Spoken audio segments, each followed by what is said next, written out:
नमस्कार दोस्तों। हमारी आज की कहानी है निशा बहू। वो पैसों वाला बैग दिया था ना, उसमें से 2,000 रुपये निकल कर देना, कुछ सामान मंगवाना है। निशा ऊपर वाले कमरे की चाबी देकर जाओ। पतिदेव छत पर खड़े चिल्ला रहे थे, बहू अंदर मेहमानों को चाय भिजवाओ जल्दी, कब से इंतजार कर रहे हैं। क्या निशा, तुम्हारे पास तो हमारे साथ बैठने का समय ही नहीं है। तुम्हारी देवरानी मेघा को देखो, कैसे सबके साथ बैठकर गप्पे लड़ा रही है और सभी से घुल मिल रही है। मम्मी, मेरी ड्रेस पर पानी गिर गया, इसे चेंज कर दो ना। ऐसी कई आवाज़ें निशा के कानों में लगातार पड़ रही थी। वो चिक्करघीनी की तरह कभी इधर भागती तो कभी उधर। काम थे कि खत्म होने का नाम ही नहीं ले रहे थे और शरीर अभी से जवाब दे गया था। भागकर वो रीनी बिटिया को कमरे में लेकर गई, उसके कपड़े बदले, फिर बैग से पैसे निकालकर ससुर जी को देकर आई।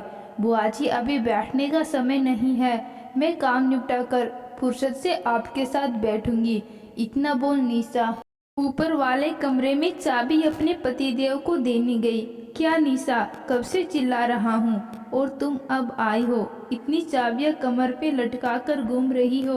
अगर नहीं संभलती जिम्मेदारी तो लेती ही क्यों हो। जिम्मेदारी कौन लेना चाहता है पतिदेव। घर की बड़ी बहू हूँ और मेरी ननद की शादी है तो बहुत सी जिम्मेदारियाँ मेरे सिर पर लाद दी गई हैं। देवरानी जी ने तो यह कह पीछा छुड़वा लिया कि उनकी शादी को अभी 6 महीने ही हुए हैं, उनसे इतना काम संभलता नहीं है, इसलिए सब जिम्मेदारियाँ मुझे ही दे दी गई, जैसे मैं कोई ट्रेनिंग लेकर आई हूँ सब जिम्मेदारियों को उठाने की। इतना बोल निशा वापस रसोई में आ गई और वहाँ अपने कामों में लग गई। निशा की ननद तन्वी की शादी थी। देवरानी जी भी ने कोई जिम्मेदारी नहीं ली और सबको लगता था वो इस घर में नहीं है, उसे रीति रिवाजों के बारे में ज़्यादा नहीं पता है, इसलिए कोई उससे कुछ भी काम करने के लिए नहीं कह रहा था। वो सब मेहमानों के साथ बोलती बतलाती इधर से उधर घूम रही थी। मेहमान भी खुश थे कि कोई उन्हें पूछ रहा है और निशा से सबको शिकायत थी कि वो अपने कामों में उलझी हुई है। ऐसे ही शाम हो गई। तन्वी जब पार्लर तैयार होने गई तो उसके कुछ समय बाद मेघा भी तैयार होने घर से निकल ली।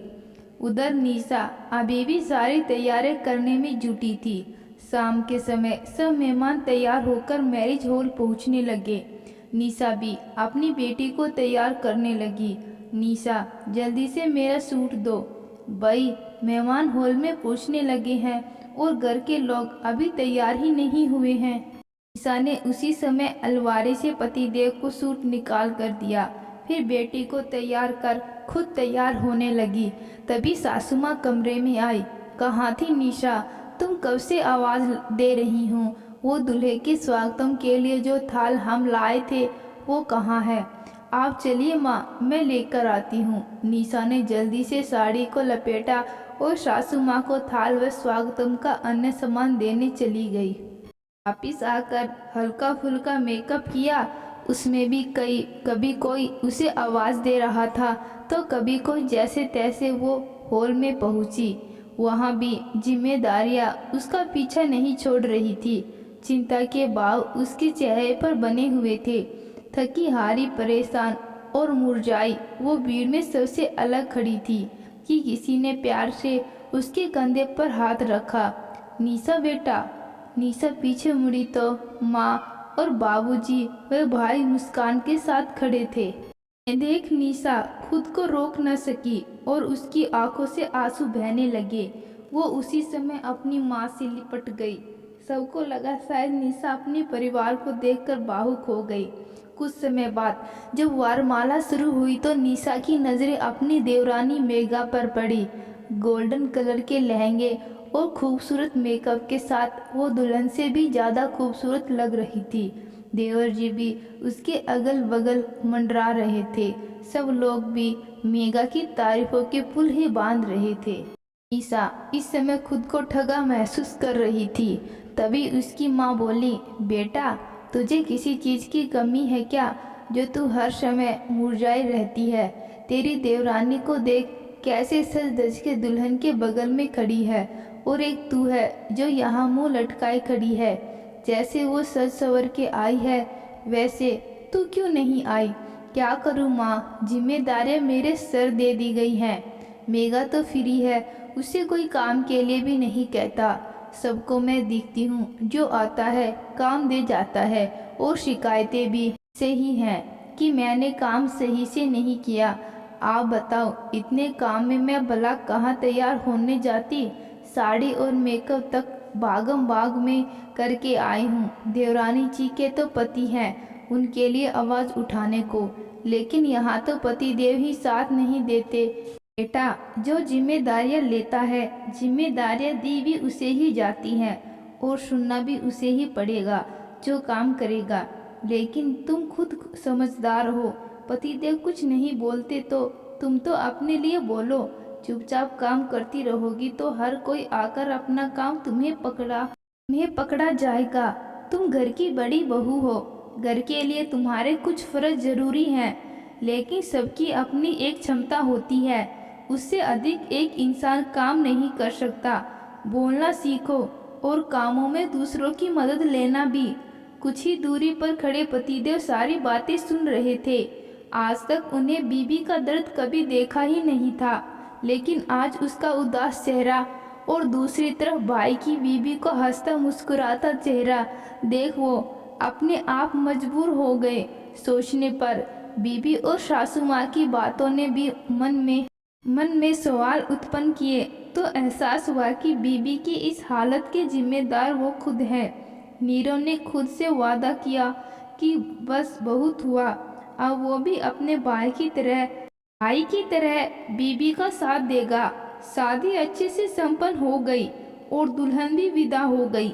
घर आकर भी मेहमानों को विदा करना और उन्हें मिठाई, कपड़े व शगुन का जिम्मा भी निशा को ही दे दिया गया। ये देख नीरव बोला, निशा, अब ये काम भी तुम ही करोगी क्या? तुम आराम करो, पिछले कुछ दिनों से लगातार काम करके तुम थक गई हो। घर में और लोग भी हैं जो काम कर सकते हैं। माँ, आप आधी जिम्मेदारी छोटी को भी तो दे सकती हो ताकि कुछ सीख ले। कब तक निशा सब अकेले करती रहेगी? पिछले कई सालों से निशा अकेले सब करती आ रही है। अब जब देवरानी आ गई तो निशा को भी कुछ आराम मिलना चाहिए। निशा से चाबी के छल्ले लेकर माँ को सौंपते हुए नीरव बोला। सब लोग नीरव और निशा को देखते रह गए। नीरव निशा को लेकर अपने कमरे में चला गया। निशा कुछ ना बोल सकी, उसका दर्द आंसू बनकर बहने लगा और पतिदेव ने उसे बाहों में भर लिया। कई बार दिल की बातें बोलकर नहीं कही जाती, लेकिन सामने वाला सब समझ जाता है। निशा इस समय चुप थी, लेकिन जो कुछ वो कहना चाहती थी पतिदेव सब समझ रहे थे। इस दिन के बाद नीरव हमेशा निशा की ढाल बनकर खड़ा रहा। दोस्तों, जब पति का साथ मिलता है तो ससुराल में एक औरत को कोई कुछ भी कहने से पहले सोचता है। इस दिन के बाद निशा की जिम्मेदारियां आधी हो गई। उसने भी कुछ खुद के लिए बोलना सीख लिया और उसकी ज़िंदगी पहले से आसान हो गई।